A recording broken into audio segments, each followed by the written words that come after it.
और आखिरी बात मेरी तरफ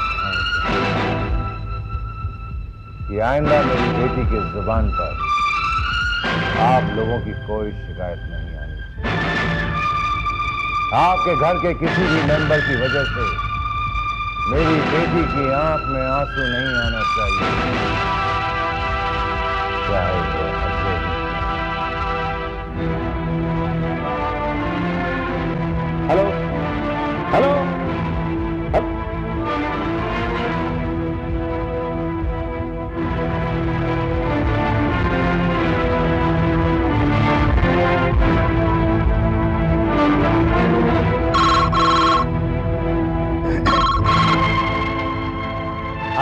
हाँ गोपाल। जी बाबूजी। जरा कल्याणी को देना। वो तो अपने सदन चली गई है। अच्छा, घर में कोई है? जी अजय साहब है ना साहब। अजय को फोन दो। जी अजय साहब, बाबूजी का फोन है।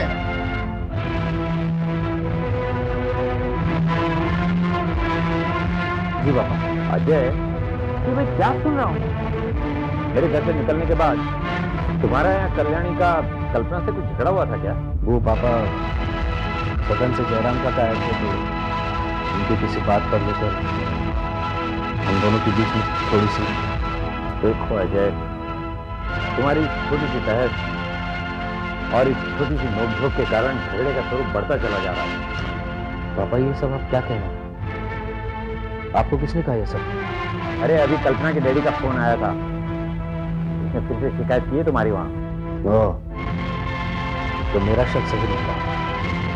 यहाँ से जाने के बाद एज यूजुअल वो अपने बाप के घर गई होगी और फिर वहां पे उसने बता दिया होगा सब। देखो अजय, राकेश नाथ जी ने जिस तेवर और अंदाज से मुझसे बात की वो मुझे ठीक नहीं लगा, मुझे बहुत ठेस पहुंची। पापा आप परेशान ना हो जाइए, कल्पना को आने दीजिए, मैं उससे बात करता हूँ। तुम मुझसे रोज ही इस बारे में बात करते हो और रोज ही बात बिगड़ती है। तो पापा मैं क्या करूँ? एक परमानेंट हल निकालो, वरना इस छोटी छोटी नोकझोंक के कारण अपने परिवार को बिखरने में देर नहीं लगेगी अजय। तो मैं सोचता हूँ कुछ। अजय विजय कहाँ? वो तो सुबह आपके जाने के बाद घर से निकल पड़ा। चला गया? कहाँ चला गया? अब कहकर तो यही गया है कि मैं ऑफिस जा रहा हूँ। कमाल, अभी तक तो आया नहीं। अब पता नहीं कहाँ गया होगा। कहाँ गया होगा?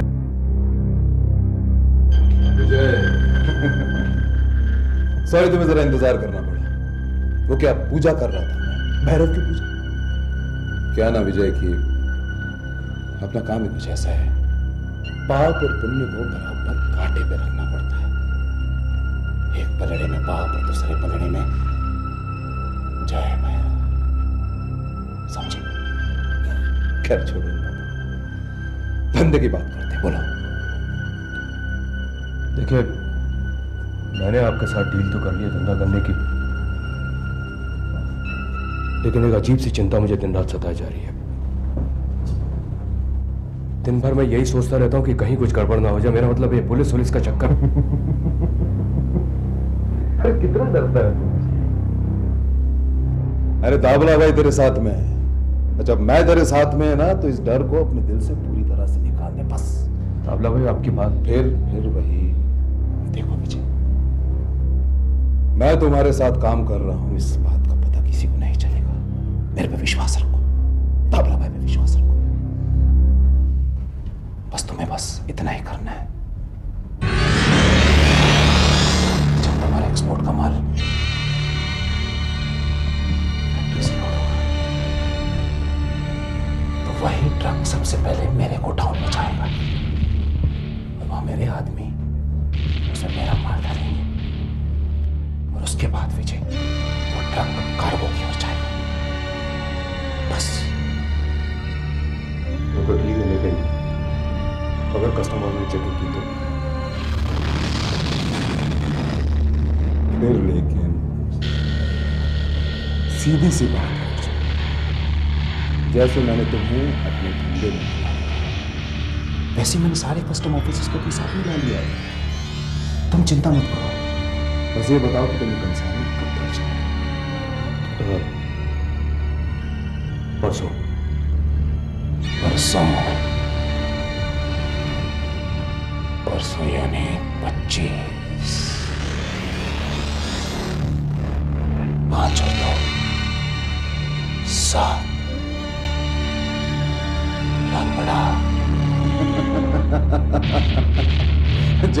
रहे हो।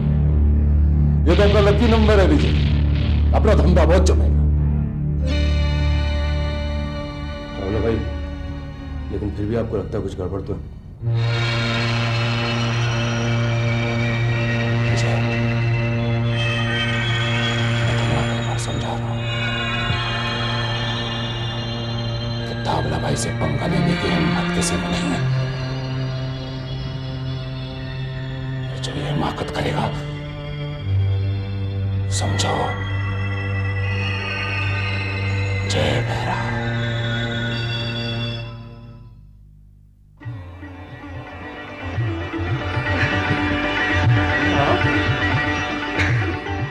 अरे बैठो बैठो। आज आप आ गई हो? सदन में सब कैसे हैं? जयराम काका, सुधा?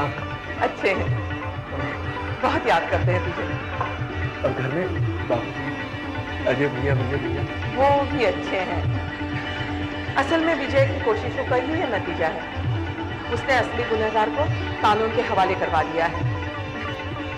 अब बस ठोस सबूत मिलना अब बाकी है। बस एक बार ये ठोस सबूत मिल जाए ना, तो मुझ पर से लगा हुआ ये कलंक मिट जाए और मैं अपने सदन वापस लौट सकूं। अब के तू सदन आएगा ना, मैं तुझे कभी शहर जाने नहीं दूंगी। ले, मैंने तेरी पसंद की खीर बनाई है। अरे वाह, यहाँ तो मतलब आपके हाथों का खाना रोज मिल जाता है और उसी को खाकर मैं जिंदा हूँ। वरना यहाँ हवालात में तो। क्यों, कोई तकलीफ है? परेशान करते हैं तुझे यहाँ? नहीं माँ, अपने सब इंस्पेक्टर भैया है ना, संजय भैया, वो मेरा बहुत ख्याल रखते हैं। जब भी उन्हें वक्त मिलता है मुझसे आके ढेर सारी बातें करते हैं। सच में संजय भैया बहुत अच्छे। ले, खा ले। नहीं माँ, बस। तुमने तो कुछ खाया ही नहीं। रोज आपके हाथों का बना खाना खाता हूँ,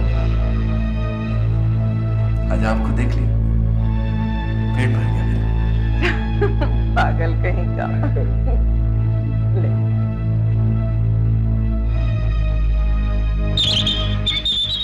ममता, मैं बहुत घटिया इंसान हूं। सारी परेशानी मेरी वजह से खड़ी हुई है। ना मैं शकील भाई को अरेस्ट करता और ना ही कल्याणी सदन का नाम बदनाम होता और ना ही माँ और पूरे परिवार पर इतनी दिक्कतें आती। संजय, तुम बेकार नहीं अपने आप को दोषी ठहरा रहे हो। जो कुछ भी हुआ या तुमने जो कुछ भी किया वो महज एक इत्तेफाक था। बाई चांस जिस रात ये हादसा हुआ उस रात ड्यूटी पर तुम थे। तुम्हारी जगह अगर और कोई भी इंस्पेक्टर होता तो वो यही करता। ममता, शायद अगर ऐसा होता तो मुझे बार बार ये एहसास नहीं कचोटता कि मैंने अपने शकील भाई को। संजय, इस बात को ऐसे क्यों नहीं सोचते कि तुमने अपने फर्ज को निभाया है, उन आदर्शों, उन उसूलों की लाज रखी है जो बचपन से तुम्हें माँ से मिले हैं। तुम्हें तो इनका गर्व होना चाहिए कि तुमने अपने फर्ज पर अपनी पर्सनल फीलिंग्स को हावी नहीं होने दिया। समझता हूँ ममता, मैं तुम्हारी हर बात को समझता हूँ, लेकिन पता नहीं है गिल्ट फीलिंग बार बार मुझे। संजय, तुम इतने कमजोर नहीं हो सकते, नहीं हो सकते तुम इतने कमजोर। मैं समझ सकती हूँ कि तुम किस दौर से गुजर रहे हो, लेकिन इस तरह अपने आप को कोस कर। ममता, वहां विजय भैया ने माँ के दर्द को इतनी अच्छी तरह समझा। उस शकील भाई को बेगुनाह साबित करने के लिए इतने जतन कर रहे हैं, इतनी कोशिशें कर रहे हैं, और मैं हाथ पे हाथ धरे बैठा हूँ। नहीं संजय, वो अपने फर्ज को निभा रहे हैं। और तुम्हारे अजय भैया जो वकील हैं, वो भी तो। वक्त ने ऐसी अजीब सिचुएशन क्रिएट कर दी है। हम तीनों भाइयों को एक दूसरे के सामने लाकर खड़ा कर दिया है। लेकिन तुम सब एक दूसरे के सामने इज्जत और सम्मान के साथ खड़े हो। कोई भी एक दूसरे के सामने शर्मिंदा नहीं है। हाँ ममता, तुम शायद ठीक ही कह रही हो। हाँ, और इंस्पेक्टर साहब, अगर ड्यूटी करते वक्त मैं क्राइम करते पकड़ी जाऊं ना, तो मुझे भी अरेस्ट कर लीजिए। ओके? ओके? हाँ, चलो। समझ में नहीं आता कि हम सब परेशानी की किस दोराहे पे आके खड़े हो गए हैं। जहाँ से निकलने का कोई रास्ता ही नहीं दिखता। एक तरफ खाई है तो दूसरी तरफ कुआं। जाए तो जाए कहाँ? माँ का भी दुख देखा नहीं जाता। श्वेता, हमें माँ का दुख बांटना होगा। बहुत दिनों से मेरे मन में एक बात है, सोच रही हूँ तुमसे कह ही डालूं। क्यों? संजय भैया से कहने का मौका नहीं मिला क्या? श्वेता, कभी तो मजाक छोड़ के सीरियस हो जाया कर। मैं बहुत सीरियस हूँ। अब तो मुझे भी सीरियस हूँ। बता क्या बात? मैंने कहा ना, मैं मजाक के मूड में नहीं हूँ। कभी तो यार सीरियस हो जाया कर। कोई हसीना जब रूठ जाती है तो और भी हसीन हो जाती है। तुम्हारी इन्हीं अदाओं पे तो मेरे संजय भैया। एक्सक्यूज मी, अब अगर तुमने अपनी बकवास बंद नहीं की तो मैं यहाँ से उठकर जा रही हूँ। नहीं नहीं नहीं नहीं, तुम चली जाओगी मेरी होने वाली भाभी, तो मेरे संजय भैया का क्या होगा? बताना क्या बात है? नहीं, मुझे याद नहीं। अब इतना भाव मत खा, प्लीज बताना क्या बात है, बताना। मैं सोच रही हूँ कि माँ का दुख काटने के लिए मैं भी कल्याणी सदन ज्वाइन करूँ। सच्ची? Very good. माँ ये बात सुनकर कितना खुश होगी। माँ ने मुझसे भी कई बार, लेकिन मैं तो वही करती हूँ जो मेरा मन कहता है। चल कल्याणी सदन जाकर माँ को ही बात करते। चले? विचार तो बहुत अच्छा है ममता, पर समाज सेवा का रास्ता बहुत कठिन है। दूसरों के आंसू अपनी आंखों में लेने पड़ते हैं। मैं बस इतना कहूँ, आप मेरी आदर्श। दूर से हर चीज बहुत अच्छी लगती है, मगर पास आने पर कांटों की चुभन का एहसास होता है। मैं तुम्हें डिस्करेज नहीं कर रही। आप ठीक कह रहे हैं, लेकिन हमें भी बचपन से यही संस्कार मिले कि दूसरों के दुख को अपना दुख समझें। शकील भाई के केस में आपका इन्वॉल्वमेंट देखकर मैं खुद को रोक नहीं सकती। ममता, आजकल के जमाने में तुम्हारे जैसी सोच रखने वाली लड़की मिलना बहुत मुश्किल है। ये हमारी श्वेता को ही देखो, कितनी बार कहा है इससे सदन के काम में दिलचस्पी लिया करो, पर नहीं, ये तो एक कान से सुनती है, दूसरे कान से निकाल देती है। नहीं नहीं, ऐसी बात नहीं है, ये बस थोड़ी सी चुलबुली है। ऐसी चुलबुली भी नहीं हूँ मैं। वक्त आने पर मैं भी बता दूंगी कि मैं अपनी माँ की बेटी हूँ। अच्छा? हाँ। अच्छा? हाँ। अरे झगड़ा मत करो। नहीं नहीं, झगड़ा नहीं है, ये तो हमारा रिचुअल है, हमेशा चलता रहता है। खाक चलता रहता है। जब देखो मुझ पे रौब दिखाती रहती है। माँ, तुम ममता को अपने सदन में ले लो, यहाँ का काम करेगी तो मुझे चैन मिलेगा।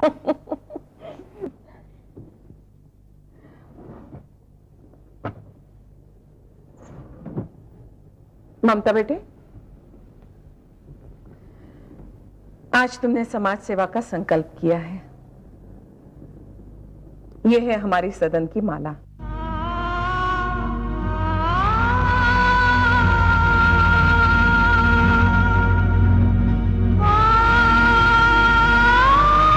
ममता की देन, ये तुम्हें हमेशा याद दिलाती रहेगी कि समाज के दर्द को अपना दर्द समझना है। बेबस और लाचार के आंसू अपने आंसू समझने हैं। यही सदन का आदर्श है।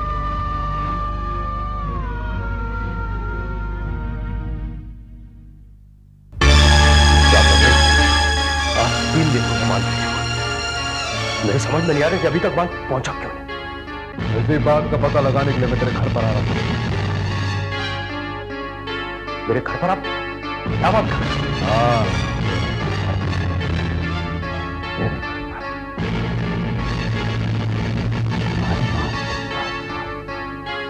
मेरा गिलाफों का माल। जितनी फिक्र तुझे अपने माल की, उससे कहीं ज्यादा मुझे अपने माल की है विजय। दादा भाई, मेरे को समझ में नहीं आ रहा कि वो माल गया तो गया कहां। मैं बता,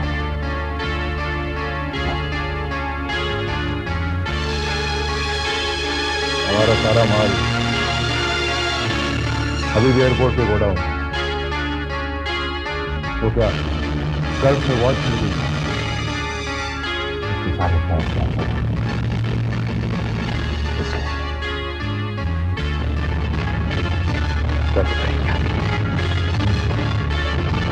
और ये समझ बैठे कि तुम्हारे माल के साथ साथ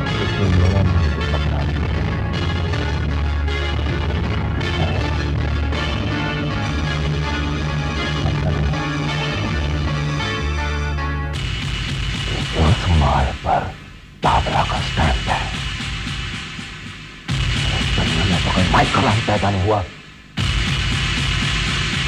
एक बाबरा के माल को हाथ लगा सके, और जिसने ये हिम्मत की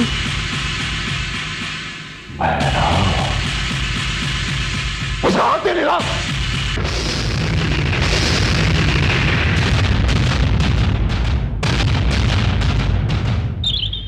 जयराम जी जी सोसाइटी स्टोर्स के ऑर्डर में कुछ एम्ब्रॉयडर्ड बेडशीट्स बढ़ानी है बेडशीट बढ़ाकर मैंने उनका ऑर्डर भिजवा दिया है, और A to Z स्टोर्स का माल। A to Z स्टोर्स का माल भी भिजवा दिया है, और जैसा आपने कहा था बिल को भी मैंने खुद ही क्रॉस टैली कर लिया था। गुड। ममता जी, एक औरत आई है, बहुत परेशान है बेचारी, वही दहेज की समस्या, आपसे मिलना चाहेंगी? जरूर। क्या नाम है उसका? उसका नाम है उषा। 1.5 साल कुल हुआ है उसकी शादी को। कहाँ है? माँ के कमरे में बिठा के आया हूँ। आइए चलिए। चलिए। लीजिए, पानी पी लीजिए।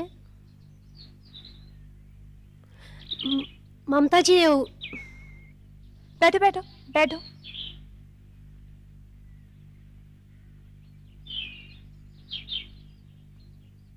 अब बताओ क्या हुआ? क्या बताऊं बहन जी, मेरा नसीब ही खोटा है। शादी के बाद 2-3 महीने तक सब ठीक था। उन्हें शादी से पहले ही जुआ और सट्टा खेलने की आदत थी। मैं उन्हें रोकती भी थी। तो फिर वो तुम्हारी बात मान जाते थे? हाँ मेम साहब, कभी कभी मान जाया करते थे, फिर 2-4 दिन जुआ खेलने नहीं जाते थे। फिर दोस्तों के बहकावे में आकर उनकी जुए की लत बढ़ती चली गई। उन्होंने घर का सामान जुए में हारना शुरू कर दिया। मेरे जेवर भी वो जुए में हार गए। जब घर पे कुछ नहीं बचा तो उन्होंने मुझसे मेरे पिताजी से हाँ, बोलो। पैसा मांगने को कहा। तो फिर तुमने ला कर दिए? नहीं बेबी जी, मैंने पैसे लाकर नहीं दिए। मेरे पिताजी के हालात इतने अच्छे नहीं हैं। मेरी शादी भी उन्होंने घर गिरवी रखकर की थी। मेरी शादी के बाद से वो बीमार रहने लगे। उन्हें ये सब कुछ बताकर मैं और दुख नहीं देना चाहती थी। कल रात को वे जुए में मेरी आखिरी बची 2 चूड़ियां भी हार गए। जब मैंने उनसे पूछा तो उन्होंने मुझे बहुत मारा। तो तुमने विरोध नहीं किया? मैं औरत होकर क्या विरोध कर सकती हूँ? विरोध करने का तो नतीजा है, उन्होंने मुझे धक्के मार मार कर घर से बाहर निकाल दिया। और फिर पिताजी के पास भी नहीं जा सकती थी, इसीलिए मैं यहाँ चली आई। तुमने यहाँ आकर बिल्कुल ठीक किया। जितना बड़ा पाप अत्याचार करना है, उससे ज्यादा बड़ा पाप होता है अत्याचार सहना। तुम्हें अब चिंता करने की कोई जरूरत नहीं है।